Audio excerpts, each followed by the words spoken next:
অন্যদিকে চলমান তীব্র তাপপ্রবাহে ঢাকাসহ ৫ বিভাগে শিক্ষা প্রতিষ্ঠান বন্ধ রাখার নির্দেশনা থাকলেও দেশের বাকি জেলাগুলোতে স্বাভাবিকভাবে চলছে শিক্ষা কার্যক্রম।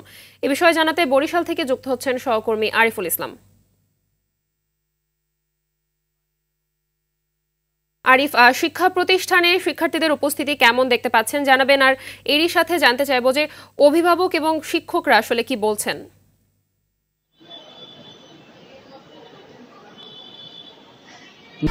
১, ২, ৩ ঢাকায় জমি জিতে নিন ১০০% ক্যাশব্যাক সহ ২০ কোটি টাকার পুরস্কার। মাহবুবা, ধন্যবাদ আপনাকে। আসলে আপনি যেমনটি জানতে চেয়েছেন, শিক্ষার্থীরা কিন্তু আজকে শিক্ষা প্রতিষ্ঠানের দ্বিতীয় দিন খোলা, তো আজকে কিন্তু উপস্থিত হয়েছে, আমরা দেখেছি প্রায় 80% শিক্ষার্থী এখানে উপস্থিত হয়েছে। তবে যে তথ্যটি আপনাকে প্রথমেই দিতে চাই সেটি হচ্ছে যে সারা দেশের ন্যায় বরিশালে কিন্তু প্রচুর পরিমাণে গরম। আসলে গরম এত পর্যায়ে পৌঁছেছে, এখন সাধারণ মানুষ, যা খেটে খাওয়া মানুষ যারা রয়েছে, তারা নিজ বসত ঘরেই থাকতে পারছে না।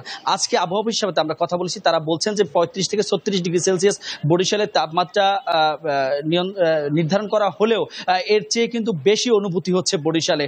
তার উদাহরণ কিন্তু সড়কে সড়কে দেখা যাচ্ছে যে একদমই ফাঁকা। যে তথ্যটি আপনি জানতে চেয়েছেন বরিশালের শিক্ষা প্রতিষ্ঠানগুলো, আমি এখন যেখানে আছি বরিশালের একটি শিক্ষা প্রতিষ্ঠান সাবেরা খাতুন স্কুল, যেটি সেই স্কুলে আপনার দেখাতে চাচ্ছি যে শিক্ষার্থীরা এসেছে, তবে তারাও কিন্তু প্রচুর পরিমাণে তাপদাহ ভিজছে।